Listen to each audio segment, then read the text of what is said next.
We have with us here in Virginia Beach, CBN News senior editor John Wage, and joining us from Washington is our CBN terrorism analyst Erick Stakelbeck. Erick, let's begin with you. First, the events along Israel's northern border. A ceasefire ended the war between Israel and Hezbollah back in 2006, but after this week's incidents, do you see the conflict getting bigger? I do. From what we're seeing right now is a ratcheting up of hostilities without a doubt, and it's only a matter of time, Ephraim, before Israel and Hezbollah, I believe, engage again in really an all-out war. And I think this will be the war, I guess, to settle the score. Eyebrows were raised when the president changed his plans to go pay his respect to the new Saudi king, yet he had no time to honor the victims in Paris and, of course, did not attend the Holocaust victim services in Poland. Your reaction to that?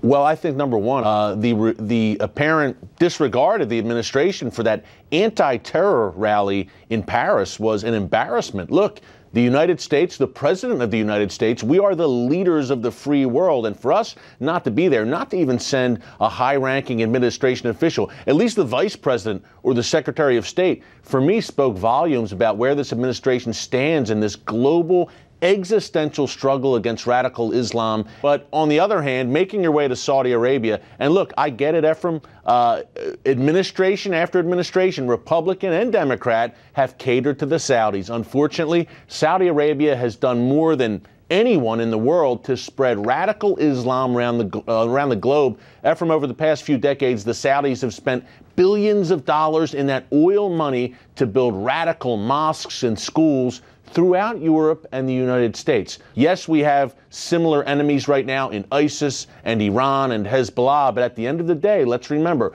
the Saudi regime is a radical Islamic regime which has funded jihad around the world, and may I add, 15 of the 19 9/11 hijackers hailed from Saudi Arabia and were weaned on that Saudi Wahhabism from a young age. All right. Well, John, let's bring you in the conversation here. Prime Minister Netanyahu's opponents in Israel say that he's playing politics before the elections by coming to address a joint session of Congress here in the U.S. Do you think that's going to create backlash against him?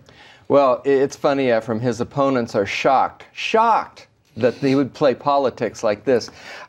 Look, there's politics being played on both sides, but politics aren't the chief issue. And in fairness to Netanyahu, give him credit for the last 12 to 15 years spreading the word about Iran's danger to the world, not just Israel, about the nuclear weapons. So the fact that he's invited when some Republicans and Democrats in Congress are very, very concerned that the White House could reach a bad deal with Iran and allow them to get nuclear weapons ultimately, I think that Netanyahu can handle the political backlash that may be arising in his country right now. And also, politics is a lifetime.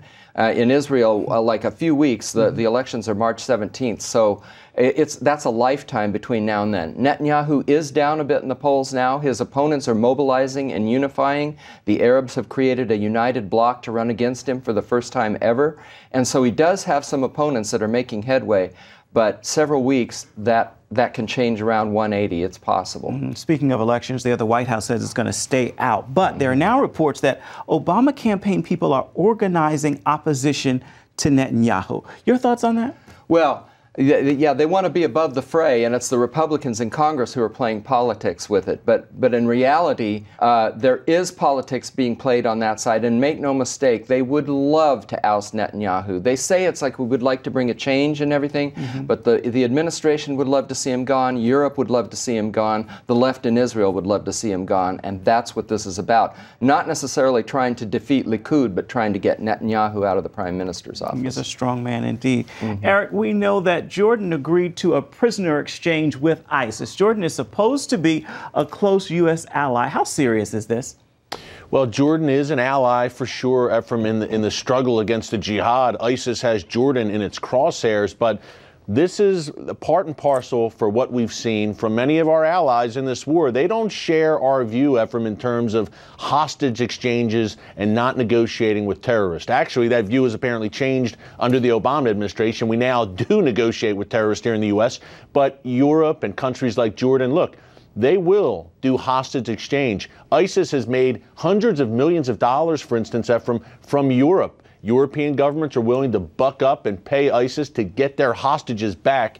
So I think we're seeing that again here in Jordan. Again, a different philosophy in many ways than we here in the United States have. Although Jordan is going to do this exchange, apparently, they still are very, very threatened by ISIS. That does not change. But unfortunately, these other governments have different philosophies on dealing with terrorists, and they are very willing to cut a deal. And they're going to, by the way, going to release a female jihadist, the Jordanians, who was involved in an attack in Jordan years ago. So, you know, blood on her hands, to say the least. But this is the price Jordan is willing to pay.